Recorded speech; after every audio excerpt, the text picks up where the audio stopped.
एक गांव में एक छोटी सी झोपड़ी थी जिसमें एक बूढ़ी औरत रहती थी। उसका नाम राधा था। वह काफी बूढ़ी थी और उसका शरीर काफी दुर्बल हो चुका था। उसकी झुर्रियों भरी त्वचा और सफेद बालों से उसकी आयु का पता चलता था। राधा की पूरी जिंदगी संघर्षों से भरी थी, लेकिन उसने कभी हार नहीं मानी। राधा के पति का देहांत कई वर्षों पहले हो गया था। उसके कोई संतान नहीं थी। शादी के शुरुआती दिनों में उसके जीवन में सुख शांति थी। राधा के पति रामू मेहनती किसान थे, पर एक साल भयंकर सूखा पड़ा जिससे उसकी फसलें नष्ट हो गई। कर्ज बढ़ता गया और आखिरकार रामू इस बोझ को सहन न कर सका। उसका देहांत राधा के लिए बहुत बड़ा आघात बन गया। रामू के जाने के बाद राधा ने खुद को संभाला और छोटी मोटी मजदूरी करके अपना गुजारा करने लगी। गांव वालों की सहानुभूति तो थी, लेकिन कोई मदद के लिए आगे नहीं आया।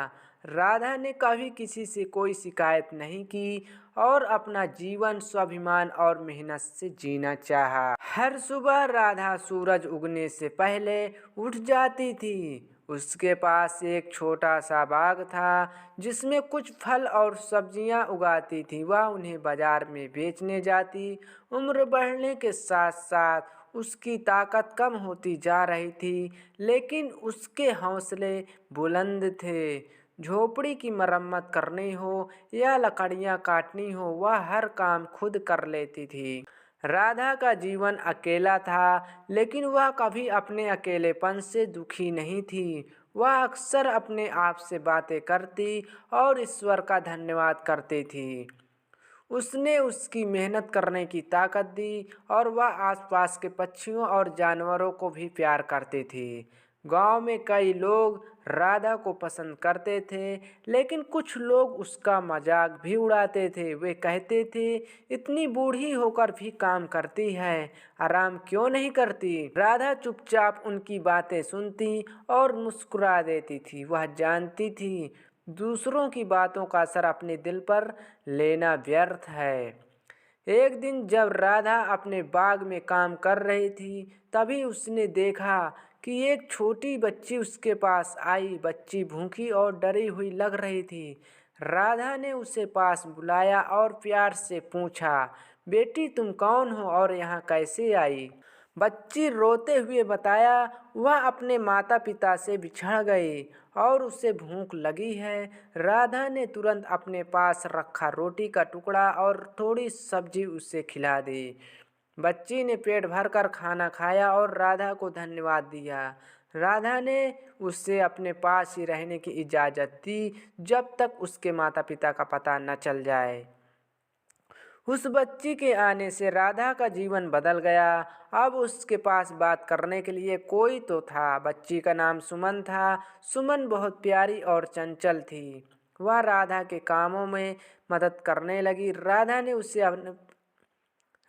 ने उसे अपने अनुभव और ज्ञान से बहुत कुछ सिखाया। कुछ दिनों बाद राधा को सुमन के माता पिता का पता चला।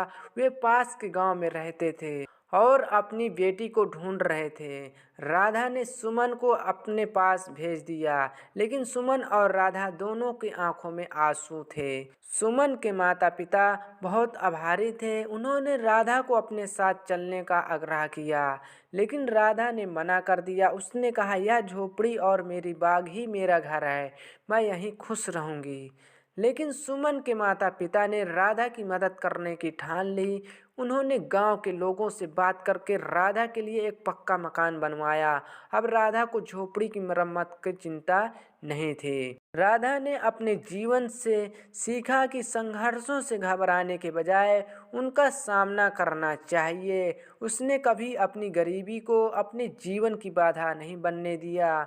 उसका स्वाभिमान और मेहनत का जज्बा हर किसी के लिए प्रेरणादायक था। अंत में राधा अपनी झोपड़ी में खुशहाल जीवन जीने लगी। उसका बाग और भी हरा भरा हो गया और गांव वाले भी उसकी इज्जत करने लगे।